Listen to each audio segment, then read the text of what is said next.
بندیوں کی وجہ سے ایک self reliant defence industry develop کی ہے۔ وہ اپنے زیادہ تر میزائلز اور ڈرونز خود بناتا ہے اور بڑی تعداد میں بناتا ہے۔ پاکستان کی ڈیفنس انڈسٹری بھی کافی ایڈوانسڈ ہے، لیکن وہ ابھی بھی کچھ کریٹیکل ٹیکنالوجیز کے لیے بیرونی تعاون پر انحصار کرتی ہیں۔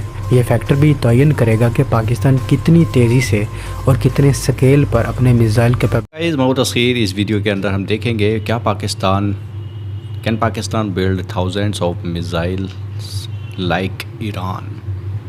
The truth will shock you. تو یہ ویڈیو دیکھنے لائق لگتا ہے بھائی، کیونکہ ایران اس ٹائم دیکھا گیا ہے جنگ شروع ہونے کے بعد اسرائیل سے کہ بھائی اس کے پاس میزائل کی کوئی کمی نہیں ہے، اور کتنی تگڑے طریقے سے اس نے پوری میزائل سٹیز بنا رکھی ہیں۔ تو پاکستان کیا ویسی میزائلز بنا سکتا ہے اتنی ہی تعداد میں؟ چیک کرتے ہیں، لیٹس گو۔ دوستو، دنیا کی جدید جنگی حکمت عملی میں ایک خاموش لیکن انتہائی خطرناک تبدیلی آ چکی ہے۔ ایک ایسی تبدیلی جس نے روایتی فضائی طاقت یعنی لڑاکا ہتھیاروں کی برتری کو چیلنج کرنا شروع کر دیا ہے، اور اس تبدیلی کا مرکز ہے بیلسٹک میزائلز اور لو کاسٹ ڈرونز کا امتزاج۔ آج جب ایران براہ راست امریکہ اور اسرائیل جیسے طاقتور اتحادیوں کے خلاف کھڑا ہے، تو سب سے بڑا سوال یہ اٹھ رہا ہے کہ آخر ایک ایسا ملک جس کے پاس محدود فضائی طاقت ہے، وہ کیسے اتنی بڑی طاقتوں کے سامنے مزاحمت کر رہا ہے؟ جواب چھپا ہے ایران کی دہائیوں پر محیط اسٹریٹجی میں۔ ایک ایسی اسٹریٹجی جو روایتی جنگ سے ہٹ کر ایسیمیٹرک وارفیئر یعنی غیر متوازن جنگی ماڈل پر مبنی ہے۔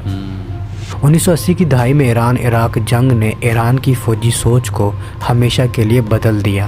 اس جنگ نے ایران کو یہ سکھایا کہ صرف روایتی ایئر فورس پر انحصار کرنا ایک بہت بڑی کمزوری بن سکتا ہے، کیونکہ جیسے ہی امریکہ نے پابندیاں لگائیں، ایران کی ایئر فورس جو کبھی خطے کی طاقتور ترین فورسز میں شمار ہوتی تھی، آہستہ آہستہ غیر مؤثر ہو گئی۔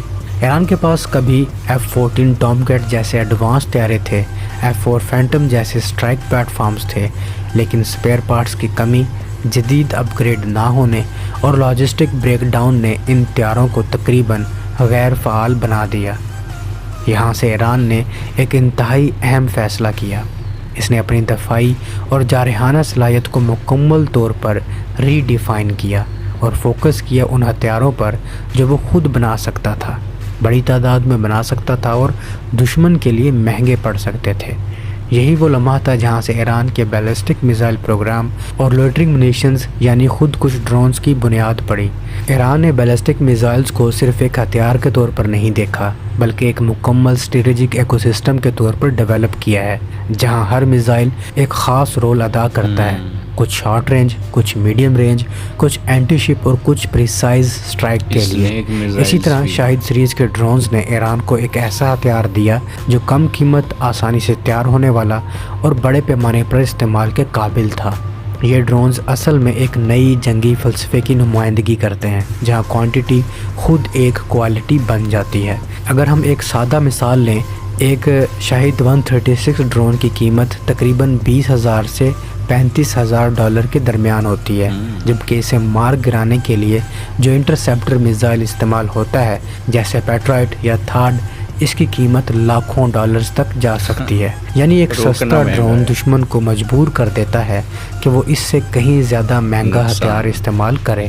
یہی ہے کاسٹ ایکسچینج ریشو، اور یہی وہ جگہ ہے جہاں ایران نے کھیل کو بدل دیا ہے۔ لیکن سوال یہ ہے کہ کیا یہ حکمت عملی واقعی مؤثر ہے؟ اگر ہم ایران کے حالیہ حملوں کو دیکھیں تو ہمیں ایک دلچسپ تصویر نظر آتی ہے۔ ایران نے اپنے میزائلز اور ڈرونز کے ذریعے اسٹریٹجک اور نفسیاتی اثر تو پیدا کیا ہے، لیکن ٹیکٹیکل یعنی میدان جنگ کے لحاظ سے نقصان اتنا زیادہ نہیں تھا جتنا ایک مکمل فضائی حملہ کر سکتا تھا۔ یہاں ایک اہم نقطہ سمجھنا ضروری ہے۔ بیلسٹک میزائلز کا بنیادی مقصد ہمیشہ سے ماس ڈسٹرکشن یا بڑے پیمانے پر تباہی نہیں رہا، بلکہ ڈیٹرنس یعنی دشمن کو روکنا رہا ہے۔ جب ایک ملک کے پاس سینکڑوں یا ہزاروں میزائلز ہوں جو چند منٹوں میں دشمن کے اہم شہروں یا فوجی اڈوں کو نشانہ بنا سکتے ہوں تو وہ خود بخود ایک ڈیٹرنٹ بن جاتا ہے۔ ایران نے اسی کانسیپٹ کو میکسیمم لیول پر لے جا کر امپلیمنٹ کیا ہے، لیکن اس کے ساتھ ایک اور حقیقت بھی ہے۔ جیسے جیسے جنگ آگے بڑھتی ہے، دشمن کی انٹیلیجنس اور سٹرائک کیپیبلٹیز بہتر ہوتی جاتی ہیں اور آپ کے لانچ سائٹس، سٹوریج ڈیپوز اور کمانڈ سینٹرز کو ٹارگٹ کرنا شروع کر دیتا ہے۔ ایران کے ساتھ بھی یہی ہوا ہے۔ ابتدائی دنوں میں لانچ ریٹ زیادہ تھا، لیکن جیسے جیسے امریکی اور اسرائیلی سٹرائکس نے اس کے انفراسٹرکچر کو نشانہ بنایا، اس کی لانچ کیپیسٹی میں واضح کمی آ گئی۔ یہ ہمیں ایک اہم سبق دیتا ہے کہ صرف ہتھیار بنانا کافی نہیں ہوتا، بلکہ ان کی سروائبلٹی یعنی محفوظ رہنے کی صلاحیت بھی اتنی ہی اہم ہوتی ہے۔ ایران نے اس مسئلے کا حل نکالنے کے لیے ڈی سینٹرلائزڈ کمانڈ سٹرکچر اپنایا ہے، یعنی اس کے میزائل یونٹس مختلف جگہوں پر پھیلے ہوئے ہیں، موبائل لانچرز استعمال کیے جاتے ہیں، انڈر گراؤنڈ سائلوز بنائے گئے ہیں اور لانچ ڈیسیجنز کو بھی مختلف لیولز پر تقسیم کیا گیا ہے۔ اس کا فائدہ یہ ہوتا ہے کہ اگر دشمن ایک جگہ حملہ کر بھی دے تو پورا سسٹم کولیپس نہیں ہوتا۔ اب اگر ہم اسی پورے ماڈل کو پاکستان کے تناظر میں دیکھیں تو ہمیں کچھ سملیرٹیز بھی نظر آتی ہیں اور کچھ بہت بڑے ڈفرینسز بھی نظر آتے ہیں۔ پاکستان نے بھی حالیہ برسوں میں سالڈ فیول بیلسٹک میزائلز پر خاص توجہ دی ہے، جیسا کہ ابدالی ویپن سسٹم، فتح 2 اور سمیش اینٹی شپ بیلسٹک میزائلز۔ یہ تمام سسٹم ایک پیٹرن کو فالو کرتے ہیں جو ہمیں ایران کے فتح سیریز میں بھی نظر آتا ہے، یعنی ایک بنیادی پلیٹ فارم کو لے کر اسے مختلف ویریئنٹس میں ڈیولپ کرنا۔ یہ اپروچ انجینئرنگ اور پروڈکشن دونوں لحاظ سے بہت فائدہ مند ہوتی ہے، کیونکہ آپ کو ہر نئے میزائل کے لیے مکمل طور پر نیا سسٹم ڈیولپ نہیں کرنا پڑتا، بلکہ ایگزسٹنگ ڈیزائن کو ماڈیفائی کر کے نئی کیپیبلٹیز ایڈ کی جاتی ہیں۔ مثال کے طور پر اگر آپ کے پاس ایک سالڈ فیول راکٹ موٹر پہلے سے موجود ہے تو آپ اس میں گائیڈنس سسٹم بہتر کر سکتے ہیں، رینج بڑھا سکتے ہیں یا وارہیڈ کو مختلف مشنز کے لیے آپٹیمائز کر سکتے ہیں۔ پاکستان کا فتح 2 اسی فلسفی کی ایک مثال ہے، جو نہ صرف لانگر رینج فراہم کرتا ہے بلکہ زیادہ پریسیجن بھی آفر کرتا ہے۔ لیکن جہاں ایک بنیادی فرق آتا ہے اور وہ ہے ڈاکٹرین یعنی استعمال کی حکمت عملی کا۔ ایران کے لیے بیلسٹک میزائلز ایک پرائمری اوفینسو ٹول ہے کیونکہ اس کے پاس افیکٹو ایئر فورس نہیں ہے، جبکہ پاکستان کے پاس ایک مضبوط اور ماڈرن ایئر فورس موجود ہے جس میں JF-17 تھنڈر، F-16 اور J-10 جیسے پلیٹ فارمز شامل ہیں۔ اس کا مطلب یہ ہے کہ پاکستان کے لیے بیلسٹک میزائلز ایک سپلیمنٹری رول ادا کرتے ہیں، نہ کہ پرائمری رول۔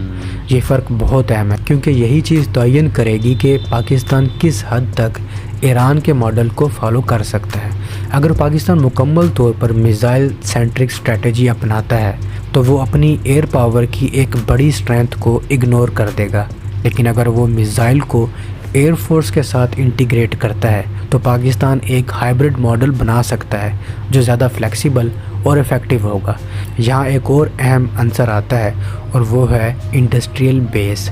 ایران نے اپنی پابندیوں کی وجہ سے ایک self reliant defence industry develop کی ہے۔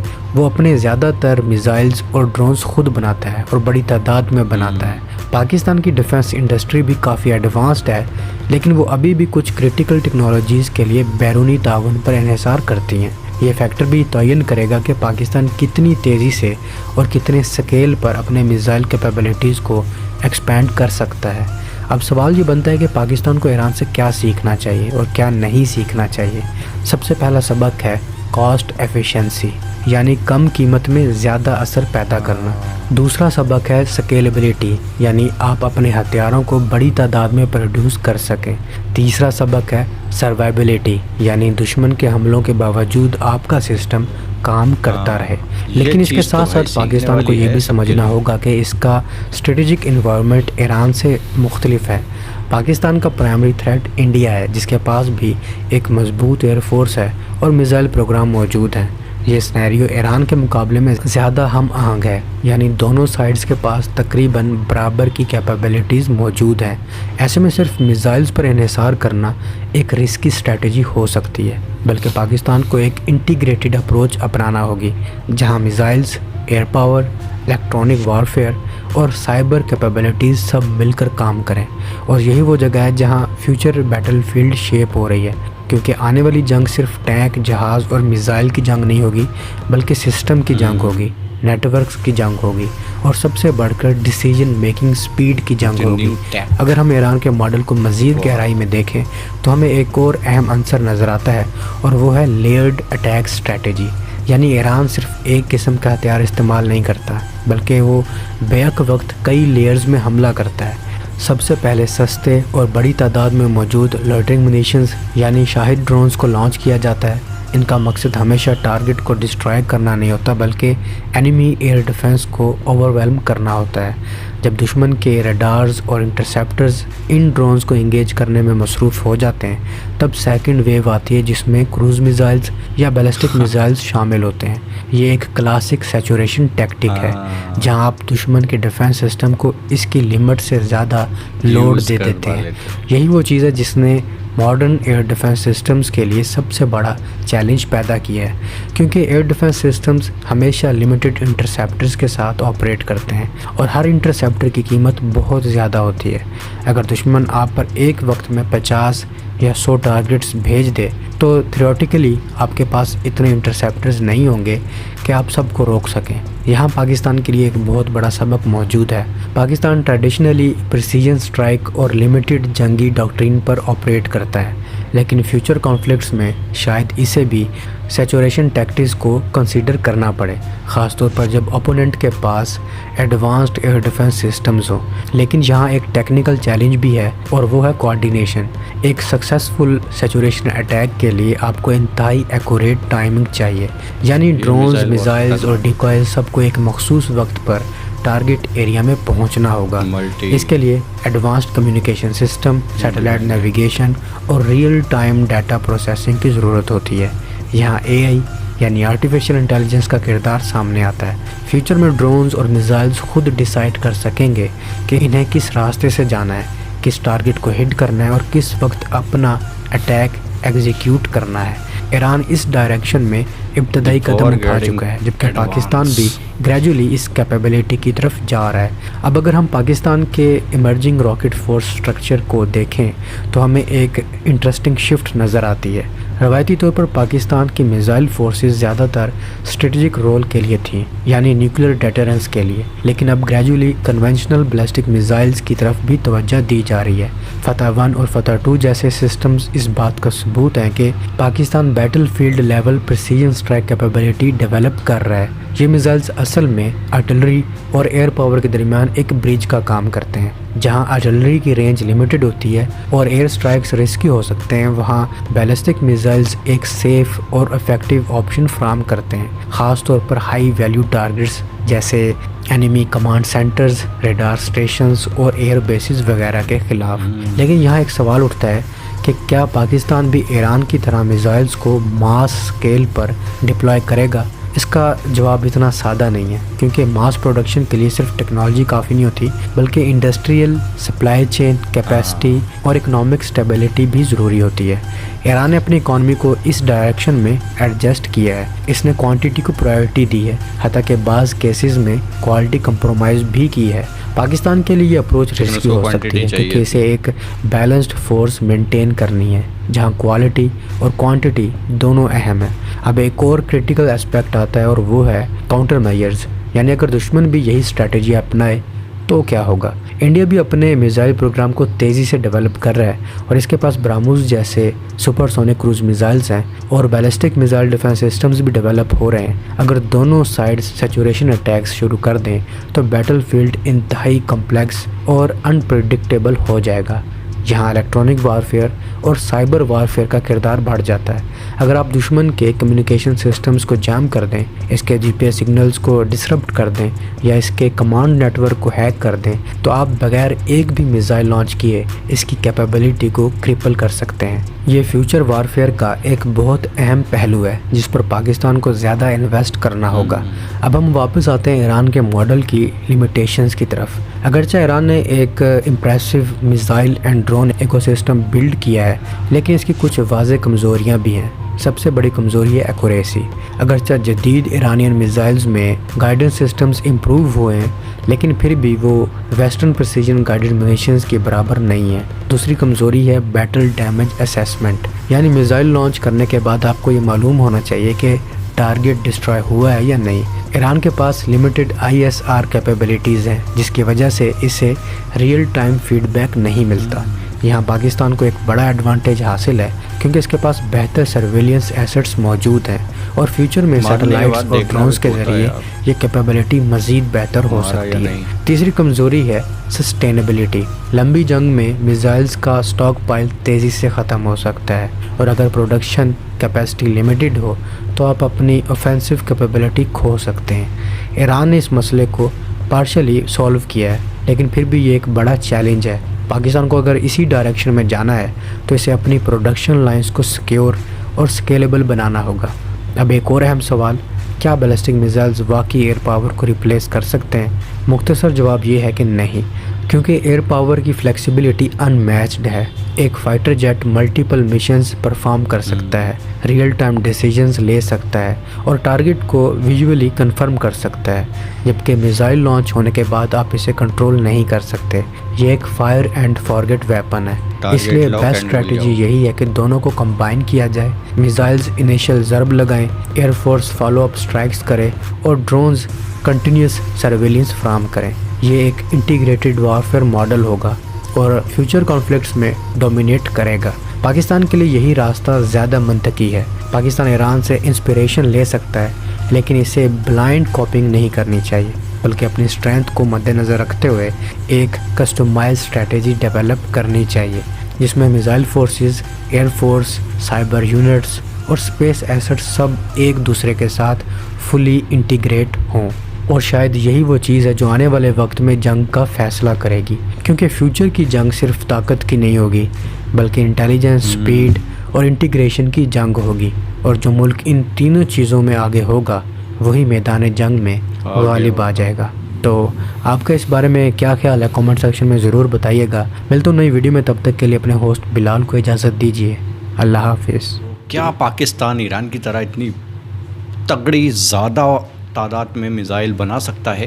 بنا سکتا ہے، بنانے کو کیا ہے، بنا سکتا ہے، لیکن بنانا چاہیے یا نہیں؟ تعداد اچھی خاصی ہونی چاہیے، لمیٹڈ نہیں ہونی چاہیے، یہ تو بھائی صحیح بات ہے، لیکن ایران نے یہ چیز دکھا دی ہے دنیا کو کہ میرے پاس تعداد زیادہ ہے کیونکہ میرے پاس ایئر فورس نہیں ہے، میرے پاس اور پاورز نہیں ہے، میرے پاس نیوکلیئر نہیں ہے، لیکن میں نے کچھ تو کیا ہے۔ میزائلز کی تعداد بڑھائی اس نے اور دنیا کو دکھایا کہ ختم نہیں ہو رہی ہیں۔ چھوٹی موٹی میزائل ماری، پھر اس سے بڑی تگڑی ماری، اور اس کو روکنے کے لیے جو کاسٹ جا رہی ہے وہ امریکہ کی اور اسرائیل کی بہت تگڑی جا رہی ہے۔ مطلب اس کو روکنے والی جو میزائلز ہوتی ہیں نا، جو ڈیفینس ہوتا ہے سسٹم پورا، وہ مہنگا پڑ رہا ہے بھائی ایران کی میزائل سے۔ تو اس نے کہیں نہ کہیں یہاں پر جیت حاصل کی ہے۔ میزائل زیادہ ہونا کوئی بری بات نہیں ہے، اچھا ہی ہوتا ہے کسی بھی کنٹری کے لیے کہ میزائل زیادہ ہیں، تو ہم مطلب کہیں نہ کہیں تو سپیریئر رہ سکتے ہیں کسی سے کہ بھائی ہم پر میزائل زیادہ ہیں، ہم اس کو بیچ سکتے ہیں، اس کا نقصان کرا سکتے ہیں روکنے کے لیے۔ اور کاسٹ افیکٹونیس جو ہے یہ سب سے زیادہ کی رول ادا کرتی ہے بیچ میں جنگ میں، کیونکہ آپ اگر سستی چیز بھیج کر سامنے کا ڈبل ٹرپل نقصان کر رہے ہو یا اس سے بھی زیادہ کر رہے ہو اس کو رکوانے کے لیے، تو آپ وہاں پر جیت رہے ہو، کیونکہ وہاں نقصان زیادہ ہو رہا ہے۔ کہیں نہ کہیں تو آپ کی جیت ہوتی ہے، بھلے ہی آپ چھوٹی کنٹری ہو یا جو بھی ہو۔ تو پاکستان بنا سکتا ہے، لیکن ہاں ڈیفرینٹ طریقے سے بنا سکتا ہے ایسی میزائلس، اور پاکستان کے پاس آلریڈی بہت تگڑی اور خطرناک میزائلس ہیں۔ تو آپ لوگ کیا کہو گے؟ آنے والے ٹائم کی جنگ کس بیس پر ہونے والی ہے؟ کیونکہ انٹیلیجنس، AI اور یہ ساری چیزیں ایڈوانسمنٹ جو ہے ہتھیاروں کے بہت تیزی سے چینج ہو رہے ہیں، تو آگے آنے والی جنگیں، شاید آگے آنے والے ہتھیار بھی بہت ہی نیکسٹ لیول کے ہو سکتے ہیں۔ آپ لوگ کیا کہو گے اس سارے انالیسس کے بارے میں؟ ضرور بتانا۔ اینڈ کرتے ہیں ویڈیو کو۔ Take care, bye.